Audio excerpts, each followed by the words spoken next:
Yes, I decided to make this video because we need to discuss how fortunate we are as South Africans.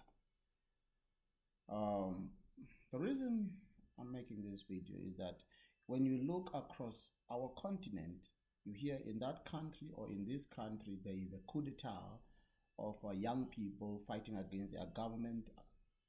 It is because of a failed legal system in those countries. The luck that we have, not only the legal system fails in those countries, but even the leaders that those people follow into these coup d'etats are not like the ones that we have in South Africa. Because our leaders, even when they do actually face an unfair judicial system, they never called for chaos. Instead, they follow on an appeal. They follow the route that leads to law. We understand that EFF disagrees with the judgment and even the judge.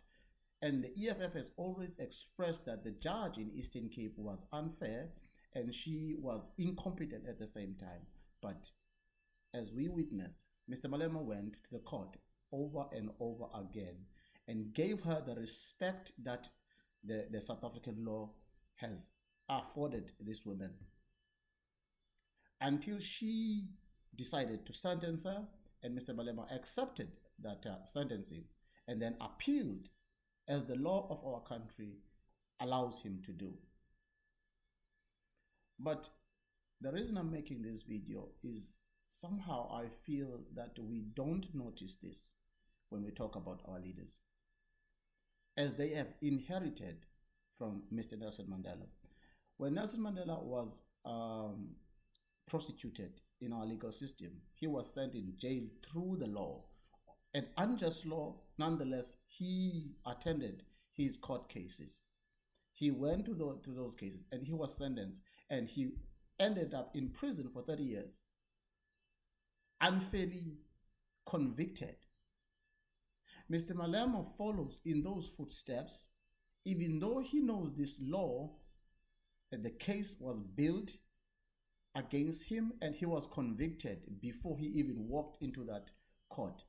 The judge, the reason the judge refused, even forgets to read the argument of the opposition, and every now and then when the lawyer, Mr. Nkukaitobi, brought up the argument of the state where they mentioned the Afro Forum in their argument, when he brings it up, the judge acted as if it is the first time she hears it.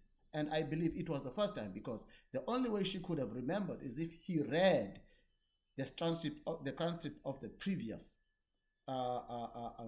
court appearing of Mr. Malema, which will signal that she was serious about her job.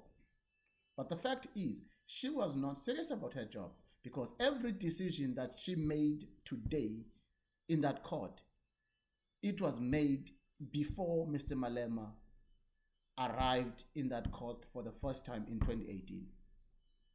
So it's very difficult when you already know what you are going to do to take your job serious. But we must be grateful as South Africans. We have to be grateful that Mr. Malema, instead of Mr. Malema giving up on our judiciary, he's taking the next step, hoping that when he applied for his appeal in the Constitutional Court, that the Constitutional Court will provide a much fair system and court on the appeal. Our system is built so that we can reappeal to a point where the court system, the High Court and the Constitution of our country is the one that sentences you to prison. It is built to prevent any racism or biasness against an individual just because we don't like him. Whether you like what happened to Mr. Malema or not, whether you like him as a person or not, what happened to him is unfair.